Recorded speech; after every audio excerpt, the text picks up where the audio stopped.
Aldab Nation! Sa mga makikitamang panahon sa Philippine Arena sa Sabado, may mga bili ng mga lola para sa maayos na panonood. At sa mga di naman na nakabili ng ticket at sa bahay na lang manonood, huwag malungkot dahil may sorpresa sa inyo si Lola ni Dora.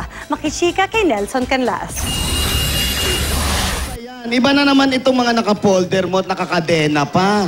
Sorpresa ko nga ito sa Team Bahay. Malalaman nyo yan sa Sa Philippine Arena man o kahit sa bahay ka lang manonood ng Itbulaga sa Tamang Panahon show, may sorpresa si Lola ni Dora. Nagpasalamat din ang mga lola sa mga makikiisa sa Aldab Library Project. Sa mga bumili ng ticket, muli po kami nagpapasalamat sa inyo. Tunay na ang tamang panahon ay panahon ng bayanihan. Kamusta na si Yaya Dub?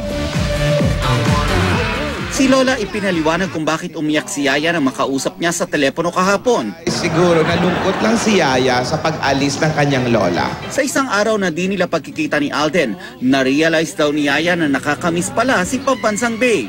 Sagot ni Alden, matagal na raw niyang na-realize yan. Si Lola ni Dora, ano kaya ang na-realize?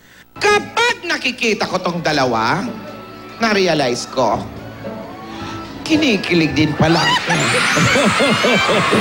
Fantastic, baby. Kaya request ni Lola sa Aldab, Dub Smash Duet naman dyan. Hit me one time. Hit me two times. Hit me three times. Layla. Buti ka. Pabebe ka naman yan! Sa gitna ng katuwaan, Ano ba ito? May tawag ng tawag sa akin. Hindi naman sumasagot. kabilin-bilinan naman ang mga lola sa mga makikitamang panahon sa Sabado. Huwag na rin kayo magdala ng selfie stick kasi bawal yun. Yung mga batang 7 years old and below, mga bagets, alam nyo na, team bahay muna. Sa bahay muna. Ganon din ang mga juntis. Maalala mo rin na baka mamaya may mga pekeng din. Nang biglang, Kailangan ingatan ko. Yung diary! Sila kumain! sino at bakit kaya pilit kinukuha ang folder ni Lola?